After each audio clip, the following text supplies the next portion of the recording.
when you do in vitro studies, you can do them in 2D cells, 3D spheroids, or now we do in organoids, right? That's the way. And you must have heard that FDA recently said that they want to see less of animal testing and more of organoid-based testing. So what I'm going to show you, the data over here will be 2D, and the 3D data with spheroids. And for spheroid, you can do different techniques, and I'll briefly mention that, what techniques have been using to get more conclusive data, not to mislead people, but to say that this data can be validated by different methods. So we thought to start off with, let's screen a bunch of cannabinoids and see for our own mindfulness that which has a good anti-cancer activity in vitro. So here I'm shown here the IC50 of various cannabinoids, and you can see here that CBC showed us, comparable to other cannabinoids I chose.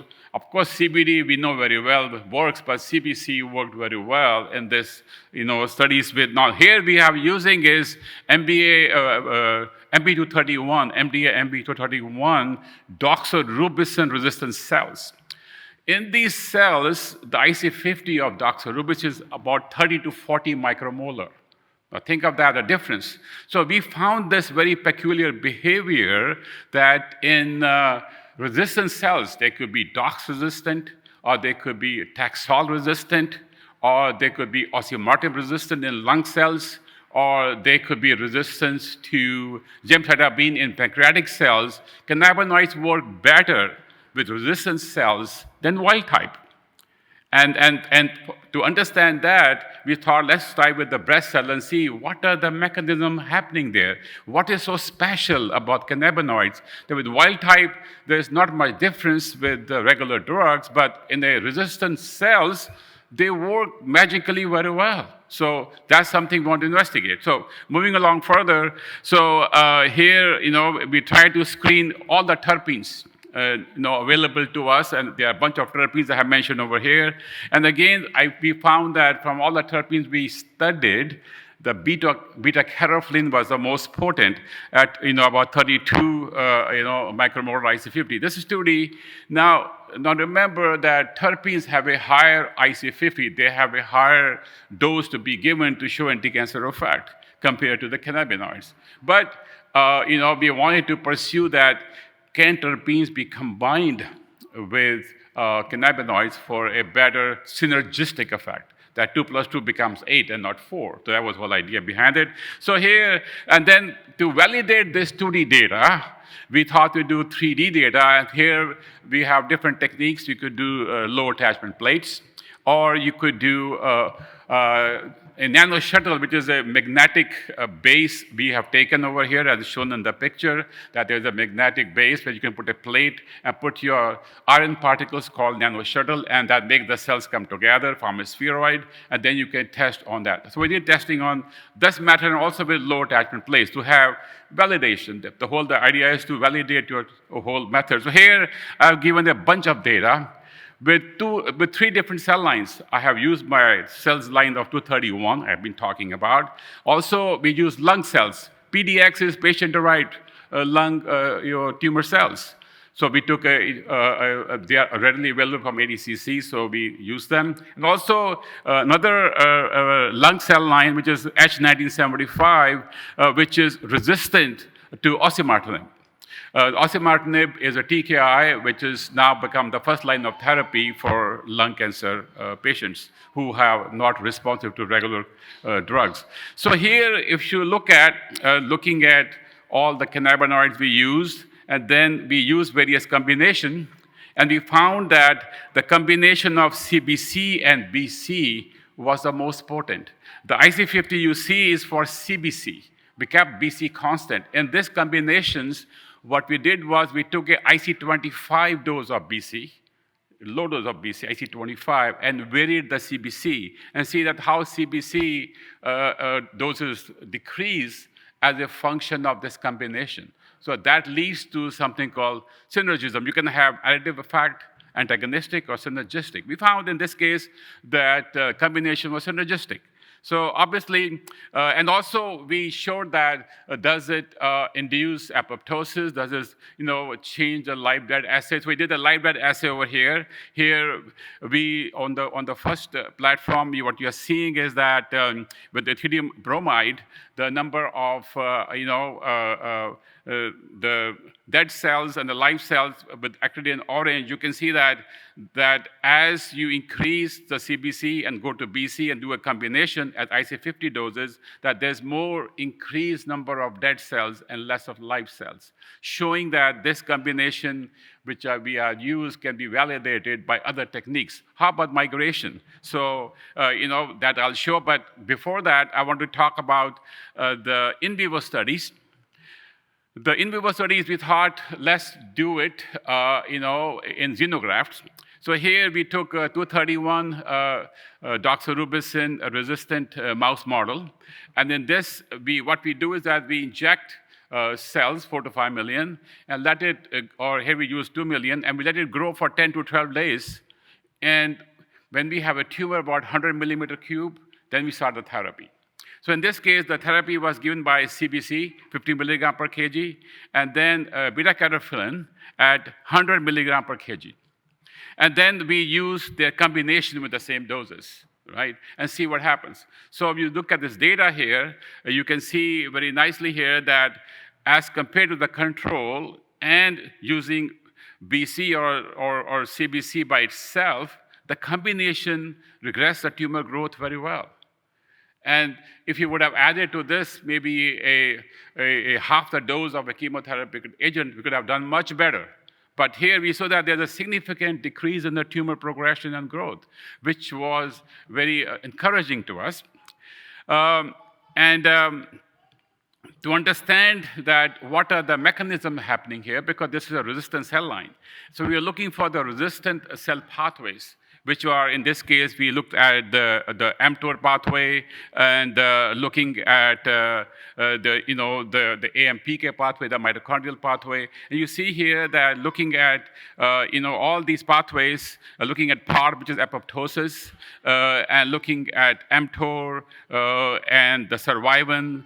And the interesting part we saw was this, that apart from it inhibiting the resistant pathways, the mTOR or the ERK that we found the PDL1 was downregulated. That means that they have some immune pathways being involved with cannabinoids or with terpenes. This we find this very, very consistent with other tumors too, that the immune pathways are highly downregulated, that this could be used as a combination with anti-PDL1 antibodies on the market, so reduce their toxicity or their adverse effects by combining them together. So now I wanted to talk not only about the terpene combination with CBC, but also with CBC-CBD combination. We have been talking a lot about the CYP enzymes, how they work with CBD and CBC. So I wanted to add to this terpene this extra segment in which I showed that if I take CBC and CBD combination 2:1, take 2 times CBD, 1 time CBC, can something happen? And we got a lot of data to suggest that this is a great combination to use, and this can really help in regression of tumors very well. So again, we did some toxicity studies. So here we used, again, the 231 cells, and then we also, which are DOX resistant. We also use 468 resistant cells. And then we use MCJ-B2, which is a PDX cell line. So it's a patient-derived cell line. And then we also use, these are all triple negative, these 3 cell lines. And we use also a estrogen positive LTLT cell line resistant to letrozole. So these are all resistant cell lines which have very no responses from regular drugs, and see that what does it do. And if you look over here, that we take CBC or CBD, as I said before, the IC50 is very high for the drugs being used here, like doxorubicin, like 30 to 40 macromolar. Look at that. The CBC, CBD itself have very low IC50s. combine them together, when CBD and CBC, and the IC50 for, here we kept CBC constant, IC25, varied the CBD, and the CBD IC50 went down to 0.42 from 4 micromolar. That means that when you combine together, the effect is synergistic. So this I'm showing in all these cell lines. This is all 2D. So then we did the 3D cell lines. So in the 3D cell line also, you see the green line in each of the graphs. When the graph moves inward, that shows synergism. So when you combine them together, here the values are higher. They have to be higher because we have big spheroids. Drugs have to enter inside and kill that tumor or regress that tumor. So this is more sort of a realistic picture that how tumors would be in the human body, that they are not sitting as flat cells, they are like spheroids or organoids everywhere in the body, and we have to shrink that. So here you see here that, but very, very important thing that there's synergism here in all these different cell lines, which I have proposed that I use. Again, as I was saying that when you shrink a tumor, the tumor migration is decreased. So to show that there's degrees of migration, there's this migration assay that we use over here. You see that in the combination, there's tremendous decrease in the migration of the tumor cells, showing that one of the mechanism is also decreased migration.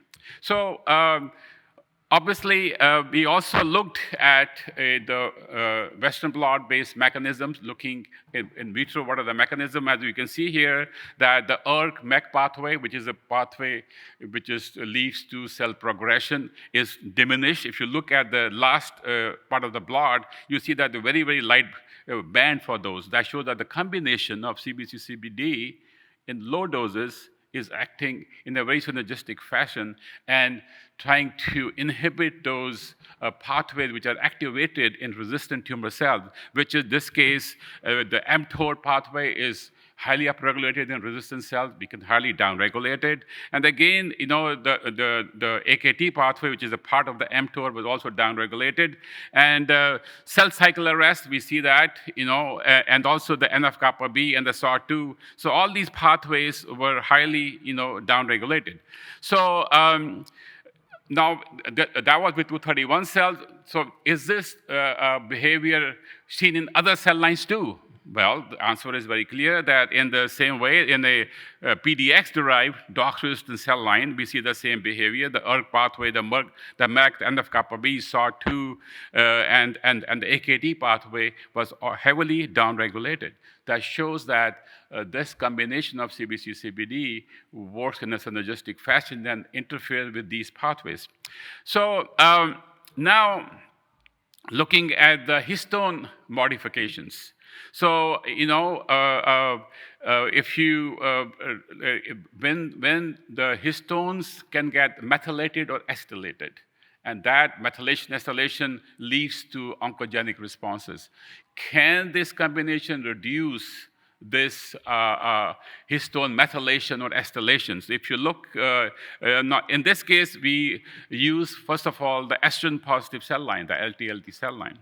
And if you see here that the acetylation, and the methylation, if you look in the last plot on the right-hand side, that there was the total histones were downregulated, and so were the acetylation and methylation.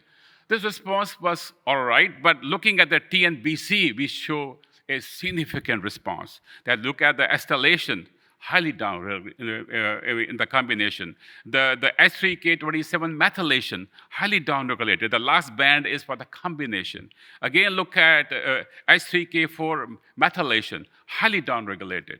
And also the dinitromethyltransferase, which does the methylation, was highly downregulated, you see in the last band for the combination, suggesting that the role of epigenetics is happening over here.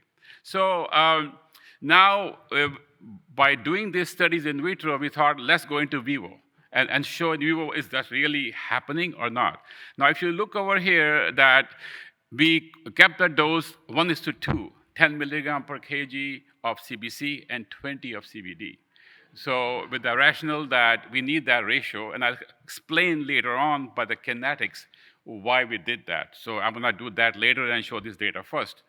So if you look over here, that when we use this combination, and if you can see that in the last line graph, you see there's a tremendous regression of tumor growth in the MCJB2 xenograft models. And if you look over our Western blot data, that the same pathway you saw in vitro are operating over here. The NF-kappa-B pathway, the vimentin, the SOT2, and the cyclin D1 were highly downregulated, and also the PARP and the cleaved PARP did go up. So, and I said the cleaved caspase, that's showing that apoptosis is happening over here.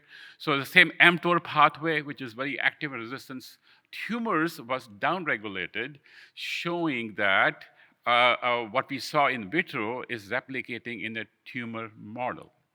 Then we tried one more tumor model, the 231, DOX resistant. Now, this is all unpublished data. So what you're seeing is, which is not out there yet. So, so I'm giving you this stuff before the publication will be sent out.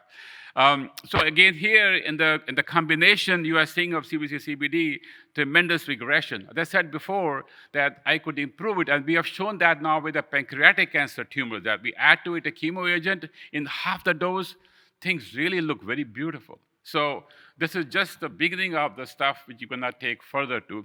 So anyways, but here we again show that in another tumor model, we see that the same pathways, the mTOR, the NF-kappa-B, and the PARP, everything was highly downregulated, showing that apoptosis, impacting the oncogenic pathways are being impacted by this combination. So to understand that what is happening, that in the absorption of CBD and CBC, how they are working with each other, and now this enhanced effect, is it happening because of some novel mechanisms, or it because also there's a role of kinetics over here? Is somebody helping somebody else to improve their circulation in the blood? So we wanted to find out that information. So we thought to do that, we need to do a PK study in rats, which we did, and then to apply in silico modeling using a GastroPlus software to validate the data we got makes any sense or not. So here, we did this study by giving it orally to the animal, and here we use a dose of 20 milligram CBC alone and 40 milligram of CBD, and then the combination. So the important factor to see here is that the Cmax of the CBC went from 32.89 to 54, 1.5-fold more. So we could have more drug in circulation, right, of CBC. Now CBD, the Cmax went from 87 to 190, twice as much.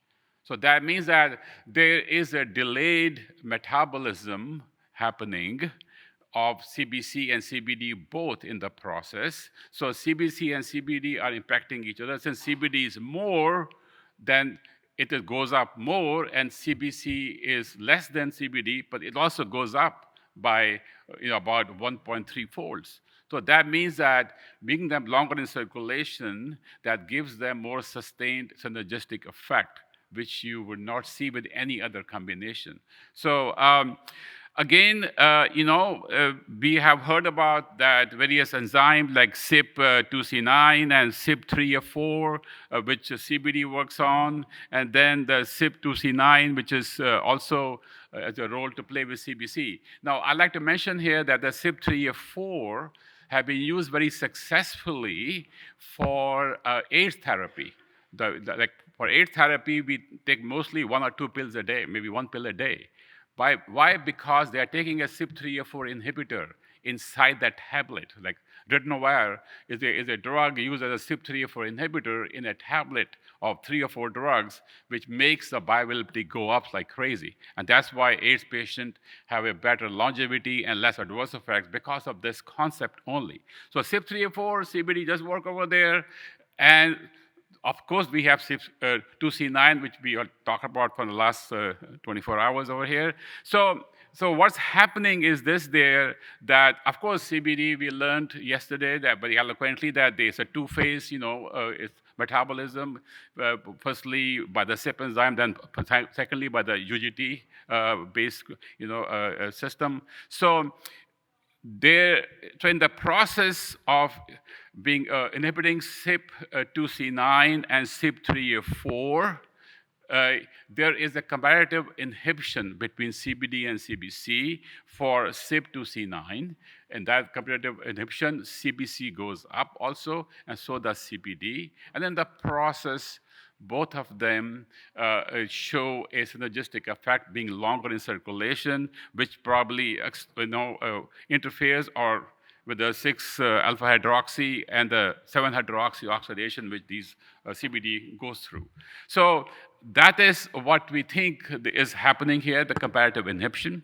So we thought, now to validate this, we have to use GastroPlus or some software for in silico modeling, in which this model predicts the condition of the stomach and the duodenum and the jejunum, because the drug has to go through these pathways in the gut to be absorbed into the circulation. So using this GastroPlus model and setting up these parameters, we inputted our values we got from the PK studies. And then we tried to see that how does that overlay with the data we got with our PK studies. And if you see over here that our data we got from our PK studies and the GastroPlus, there was a very nice overlay in both cases of CBC and CBD and the combination, suggesting that what we are observing is really happening when we use the in silico model. This is a lot of work went into it, and we looked into that in jejunum also and the ileum also. As you can see the data over here, it shows very clearly that when we combine CBC with CBD or CBD with CBC, or in any way you can say it, there's increased amount of CBC and CBD in circulation, which leads to this superior or synergistic effect we are seeing.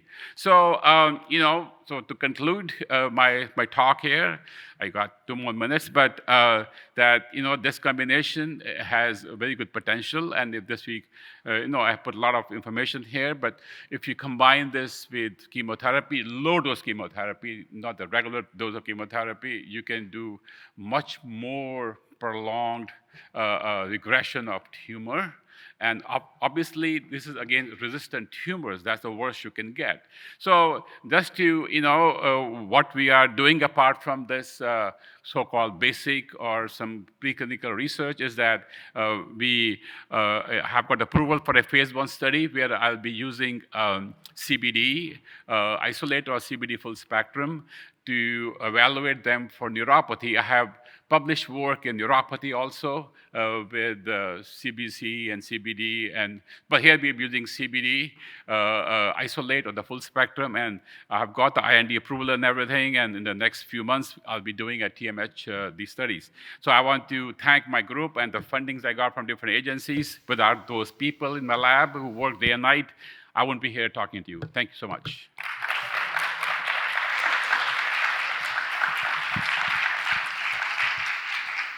All right, we got some questions. Okay, so we need to get the plant breeders on getting CBC, I guess CRISPR edited into charge, because I imagine it's hard to find the supply for CBC, or do you synthesize it for a study like this? Yeah, I mean, I have got CBC without, I talked to different companies and they supplied me with a lot of CBC. I know it's slightly expensive than CBD is, but a lot of companies are selling CBC, and and you don't need a whole lot because we're using 1:2 ratio. We use a lower dose of CBC and a high dose of CBD. But I got it through, I got like 5 grams from different companies, and they just gave me a gift sample to me. So I didn't had difficulty, but I know you are in the manufacturing sector, and for the cost maybe it's a bit higher than CBD. But for my research purposes, I did not have I went to CannMed and they gave me a connection and they gave me some, and then I went to another company and they gave me some. I went great. to Open Book Extracts, they gave me some. So What do you think would be the right dose for going in? Obviously, there's cell lines, but if you go into a phase 1, where are you aiming for on the milligrams of each? Do you think it'll 50, 100? So I mean, we have heard in the last 1 day about the doses being used in patients going to 20 milligram to 30 milligram to 40 milligram, 50 milligram. I say that it depends on the tumor you are dealing with. For example, I would say that if it is a tumor which is triple negative, say breast cancer, you can use maybe a 30 milligram, 40 milligram CBD and maybe half of that of CBC, combined with half a dose of chemo, because tumor is not a one drug treatment. Even the PD-L1 treatments are not a single agent treatments. PD-L1 plus docetaxel or plus the nab-paclitaxel. So they are using 2-3 drugs together. So CBD, CBC cannot be single agent treatments. I firmly believe in that. Because why I say that, I tried that with pancreatic cancer, which is more difficult than this breast cancer. Here I could show some. In pancreatic cancer, and this data is ongoing right now, I spent last 3 months, I went from 30 milligram to 40 to 50. And surprisingly, in pancreatic cancer, CBG was better than CBD, right? And then I found that if I combine CBG with a half dose of gemcitabine and nab-paclitaxel, the tumor is behaving totally regressed, no change. The same as gemcitabine treatment, but there the tumors are, or animals are dying because they have lost so much weight and they become anemic. But in this case, the dose is halved. I don't see much adverse effects. So that's the benefit of using cannabinoids. You can minimize the adverse effects you see with chemo, but you can reduce a drug with chemo. You need a chemo drug or some other drug which works through some well-known pathways, but the dose can be halved than what you are seeing these days. So that's what I would say for the doses which I'll be looking at. All right. Professor, I have one question, but 2 aspects. One, CBC is existing low trace amount in the flower. Usually in our industry, we see CBC being synthesized, right? And 2 is, I have heard CBC has one chiral center, so like an enantiomer, like nearly 1-to-1 ratio. So in your study, how did you get your CBC raw material, and what kind of, do you distinguish the chiral activity in your study? Yeah, I mean, that's an interesting question, and that aspect I did not look into, that which chiral center or which chiral isomer I'm using. So I basically relied on the company's, guidelines they had, or the company they used to identify what are the contaminants or what is the chemical structure. So I did not do that part. So your point is well taken that CBC is found in less amounts in the plants, and a lot of time it is engineered to make it. But it is available commercially. I've seen CBC gummies on the market, so people are using it. Now, I do not know that which isomer they are using. That's something. But even if it is a mixture of both isomers, you could use a racemic mixture, but you are seeing the benefits of that. Now, which is more active than the other, because I was working with another company who have made a derivative of CBD, which is a racemic mixture, and the mixture is very potent. So that's something I think which can be looked into, but I'm just presenting a point that CBC does work very well with CBD. I have a 3-part question, but hopefully they're really basic questions. In both of the investigations where you're looking at CBC and beta-caryophyllene as well as CBC and CBD, have you compared them and see if there are complementary benefits if you're using both combinations for anti-cancer treatment? The second question is, have you or do you plan on investigating the combination of the 3 to see if there are even more synergistic benefits? And then the third one is, have you or are you going to be investigating different routes of administration to see if there's greater efficacy like with direct inhalation versus oral consumption? Yeah, so firstly, in this cases, the doses were given IP, not oral, because oral dose will be very high. We have to be realistic about that, because when you give to animals, they metabolize very rapidly, so the oral dose will be very high. So you have to use a delivery system to deliver, and we have done that. We have used a milk exosome way to deliver CBD and whatnot, and we've been very successful. In this case, I gave it IP to show my point that this works, right? Now, inhalation system, right, I worked for a long time in inhalation drug delivery. I have delivered celecoxib and nanoparticles by inhalation delivery. I believe that inhalation delivery is maybe good for a short-term effect, but for systemic absorption from the lung, right, is there, it's possible. But I did not venture in that direction because I feel that the effect will be very short-lived. For tumor regression, it would not work. Despite I have published papers with that many years ago, I did not venture that direction. But I wanted to be more practical as to what works the best. So, so that's why I did not go to me, I think oral is the best way, and the aim should be how to improve the oral delivery of these cannabinoids so that we can give them. The dose may be high, that's why combination will be helpful, that the combination can reduce the doses you need for each of the cannabinoid. So you had some other question. If I did answer all your question, I know you had a multi-part question, but... A three-part combination. Three-part combination with the chemo drug, right? With CBC, CBD, and beta-caryophyllene. And?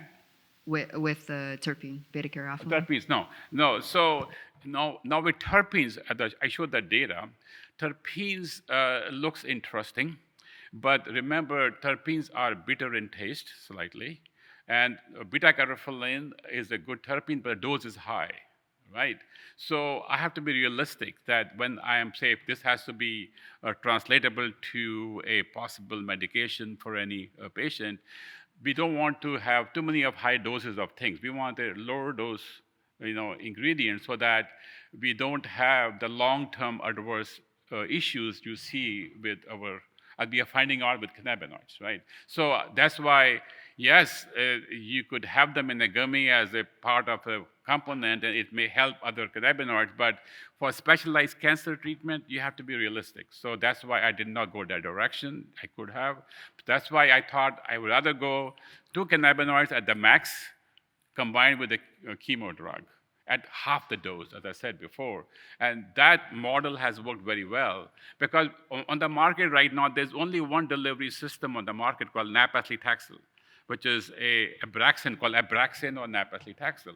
That's the only formulation on the market, which is a drug delivery system, which is applied for a variety of cancers. We have Doxil and other formulations, but that's the only formulation because that works through a receptor-mediated, and that's what is being used in breast cancer and pancreatic cancer and whatnot. So my aim was to use a standard care drug at low dose along with cannabinoids, which will be more acceptable than just using everything new. So at least for getting funding for agencies, they say, hey, the reviewers will say, what is this, everything new? We don't want to give you any money. So that's why it is. So. All right, thank you very much, Mandip.